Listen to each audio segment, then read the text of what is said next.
भारतीय सभ्यता का पालना कहलाने वाला आज का हरियाणा कैसा है, किस प्रकार इसका गठन हुआ। प्राचीन काल में हरियाणा को भारतीय सभ्यता का पालना कहा जाता था। आज का हरियाणा जो वैदिक काल में भगवान हरि का निवास स्थान माना जाता था। हरियाणा जिसको वैदिक काल में रज हरियाणे, महाभारत काल में बहुधानक और वामन पुराण में कुरु जंगल के रूप में जाना जाता था। हरियाणा को आर्यव्रत, ब्रह्मव्रत, ब्रह्मोपदेश के नाम से भी प्राचीन काल में जाना जाता था। हरियाणा का इतिहास सदियों पुराना माना जाता है। महाभारत काल में हरियाणा को बहुधानक के रूप में जाना जाता था। महाभारत का युद्ध 18 दिनों तक चला, जो कौरवों और पांडवों के बीच लड़ा गया था। यह युद्ध हरियाणा के कुरुक्षेत्र में लड़ा गया। महाभारत के युद्ध के समय श्री कृष्ण ने अर्जुन को गीता का उपदेश भी हरियाणा में ही ज्योतिषर सरोवर वट वृक्ष के नीचे दिया था। मौर्य साम्राज्य के प्रसिद्ध शासक सम्राट अशोक ने हरियाणा के टोपरा कला गांव में प्रसिद्ध टोपरा अभिलेख का निर्माण करवाया, जो कि मौर्य साम्राज्य के प्रतीक और हरियाणा की कला और संस्कृति के बारे में बताता है। हरियाणा में एक शक्तिशाली पुष्यभूति वंश के शासक राजा हर्षवर्धन, जिन्होंने अपनी राजधानी थानेसर को बनाया था, तथा हरियाणा को और समृद्ध बनाने में हर्षवर्धन का बहुत बड़ा योगदान रहा है। इस वंश के बाद हरियाणा पर चौहान शासकों का भी शासन रहा है, जैसे कि पृथ्वीराज चौहान। उन्होंने हमारे हरियाणा के हिसार के असीरगढ़ में असीगढ़ के किले का तथा भिवानी के तोसा में बारादरी का निर्माण करवाया। पृथ्वीराज चौहान और मोहम्मद गोरी के बीच दो प्रसिद्ध युद्ध भी हुए, जिनको हम तराइन के युद्ध के नाम से जानते हैं। तराइन का पहला युद्ध जो सन 1191 में हुआ, जिसमें मोहम्मद गोरी की हार हो जाती है, जबकि तराइन का दूसरा युद्ध 1192 में होता है। इसमें मोहम्मद गोरी की जीत हो जाती है। चौहान वंश के बाद गुलाम वंश की शुरुआत होती है। गुलाम वंश का शासक गयासुद्दीन बलवन, जिन्होंने गोपालगिरी के किले का निर्माण करवाया था। आगे हम बात करते हैं तुगलक वंश के शासक फिरोज शाह तुगलक के बारे में, जिन्होंने हरियाणा के हिसार और हरियाणा के फतेहाबाद जिले को बसाया था। फिरोज शाह तुगलक ने हरियाणा के हिसार जिले में गुजरी महल तथा लाट की मस्जिद का निर्माण करवाया था। बताया जाता है कि ये सब एक गुजरी के लिए किया गया था। इसी कारण फिरोज शाह और गुजरी की एक प्रेम गाथा भी बहुत प्रसिद्ध है। अगर आप भी इस कहानी को सुनना चाहते हैं तो चैनल को सब्सक्राइब जरूर करें। हरियाणा के इतिहास की ऐसी 3 लड़ाइयाँ जिसने हरियाणा का ही नहीं बल्कि पूरे भारत का ही इतिहास बदल दिया।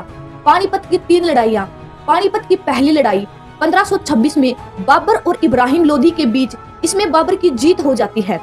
पानीपत की दूसरी लड़ाई 1556 में होती है, खेमू और अकबर के बीच, इसमें अकबर की जीत हो जाती है। आपकी जानकारी के लिए मैं आपको बता दूं, हेमचंद्र दिल्ली की गद्दी पर बैठने वाला आखिरी हिंदू शासक माना जाता है। पानीपत का तीसरा युद्ध 1761 में होता है, अहमद शाह अब्दाली और मराठों के बीच, इसमें मराठों की हार हो जाती है। दोस्तों, बात आती है 1803 की। मराठों और अंग्रेजों के बीच युद्ध हुआ और युद्ध के बाद इन दोनों के बीच संधि होती है, जिसको हम सुरजी अंजन गांव की संधि के नाम से जानते हैं। इस संधि के तहत हरियाणा को उत्तर प्रदेश में मिला दिया जाता है और यहाँ से शुरू होता है हमारे हरियाणा के गठन का सिलसिला। 1857 की क्रांति तक हमारा हरियाणा उत्तर प्रदेश का ही हिस्सा होता है। फिर 1857 की क्रांति के बाद हमारे हरियाणा को उत्तर प्रदेश से निकालकर पंजाब में मिला दिया जाता है। सन 1925 तक हरियाणा पंजाब का हिस्सा रहा। 1925 में दिल्ली में मुस्लिम लीग की बैठक होती है, जिसके अध्यक्ष पीरजादा मोहम्मद हुसैन होते हैं। उन्होंने हरियाणा को पंजाब से निकालकर दिल्ली में मिलाने को कहा, लेकिन उनकी बात को नजरअंदाज कर दिया गया। 3 साल बाद सन 1928 में सर्वदलीय सम्मेलन होता है। इस सम्मेलन में बहुत सी पार्टियों ने भाग लिया, जो हमारे भारत में उस समय पर काफी चर्चा में थी, जिनमें कांग्रेस पार्टी, हिंदू महासभा, दलित महासभा, जनसंघ पार्टी, आर्य समाज पार्टी। इन सभी के बीच सम्मेलन में हरियाणा को लेकर एक मुद्दा उठाया गया। उसमें कुछ पार्टियों को हरियाणा के गठन के खिलाफ थी, तो कुछ पार्टियां हरियाणा के गठन के साथ थी। जो पार्टियां हरियाणा के गठन के खिलाफ थी, उनमें से थी हिंदू महासभा, आर्य समाज पार्टी, और जो यह चाहती थी कि हरियाणा को एक अलग राज्य बनाया जाए, तो उनमें से थी कांग्रेस पार्टी, दलित महासभा। लेकिन इस बात के ऊपर ज्यादा कुछ सोच विचार नहीं किया गया। 1931 में दूसरे गोलमेज सम्मेलन में हरियाणा को पंजाब से अलग करने की मांग उठाई गई और यह काम करते हैं एक अंग्रेज अधिकारी जोफ्री कॉर्बेट। 15 अगस्त 1947 को हमारा भारत आजाद होता है। आजादी मिलने के बाद पहली बार सन 1948 में मास्टर ताराचंद अपने समाचार पत्र अजीत में हरियाणा का फिर जिक्र करते हैं। 1 अक्टूबर 1949 को हरियाणा के दूसरे मुख्यमंत्री भीमसेन सच्चर के द्वारा बनाया गया सच्चर फॉर्मूले के तहत हरियाणा और पंजाब को 2 भागों में बांट दिया जाता है। पहला हिंदी क्षेत्र, जहां पर हिंदी बोलने वाले रहते थे, और दूसरा पंजाबी क्षेत्र, जहां पर पंजाबी बोलने वाले रहते थे। लेकिन इस फॉर्मूले का लोगों ने बढ़ चढ़कर विरोध किया और यह फॉर्मूला आगे चलकर फेल हो गया।